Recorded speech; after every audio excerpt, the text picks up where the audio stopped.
اعوذ باللہ من الشیطان الرجیم بسم اللہ الرحمن الرحیم۔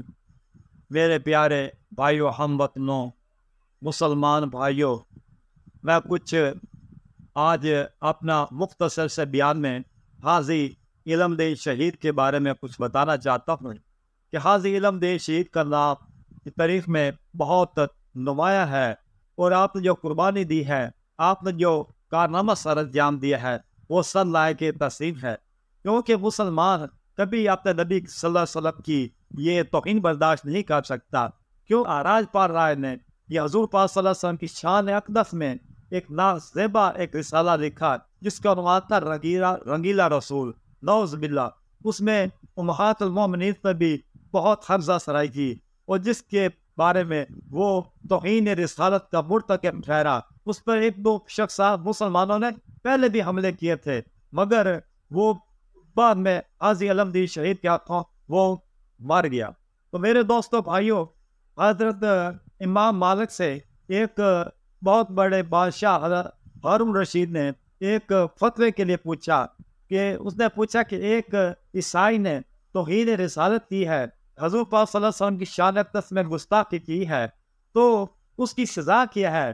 تو حضرت امام مالک نے اس سے یہ سوال کیا، یہ خلاف دیا، کیا کوئی امت زندہ رہ سکتی ہے کہ جب وہ اپنے نبی کو مار بیٹھے؟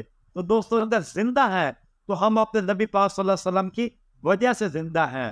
اگر ہم ان کو زندہ مانتے تو ہم زندہ ہیں، اگر ہم ان کو زندہ نہیں مانتے تو ہم بالکل ہی زندہ نہیں ہیں، ہم مردود ہیں۔ تو میرے دوستوں بھائیوں، دیکھنا یہ ہے کہ حضور پاک صلی اللہ علیہ وسلم کے ساتھ محبت ایک مسلمان کی یہ ایک زندگی کا سب سے بڑا جوہر ہے۔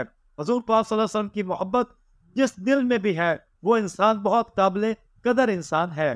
اس لیے یہ کہتا ہوں کہ جو لوگ عشق رسول میں مر جاتے ہیں، یقیناً ایسے لوگ سنور جاتے ہیں۔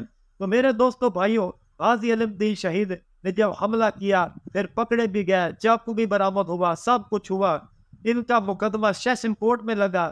سیشن کورٹ میں ان کے قائد اعظم بھی وکیل تھے، اور انہوں نے باقاعدہ فرد جرم، جسے میرا خود قانون کے پیشے کے ساتھ تعلق ہے، فرد جرم اسے کہا جاتا ہے کہ جب ایف آئی آر کاٹی جاتی ہے، جب عدالت میں چلان مکمل ہو کے آتا ہے، تو عدالت ملزم سے سوال کرتی ہے کہ یہ کیا مسئلہ، کیا تم نے یہ جرم کیا ہے یا نہیں کیا؟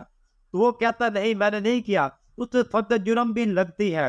بالکل یہ مانتا ہوں کہ حاجی علم دین شہید رحمۃ اللہ علیہ نے فرد جرم میں انکار کیا ہے، اس بات سے کوئی انکاری نہیں ہے، اور ان کو بغیر انہوں نے اپنا کیس بھی لڑا ہے۔ پھر سیشن جج کے پاس ان کو سزائے موت ہوئی، پھر ان کی ہائی کورٹ لاہور میں ان کی اپیل یہ موو ہوئی۔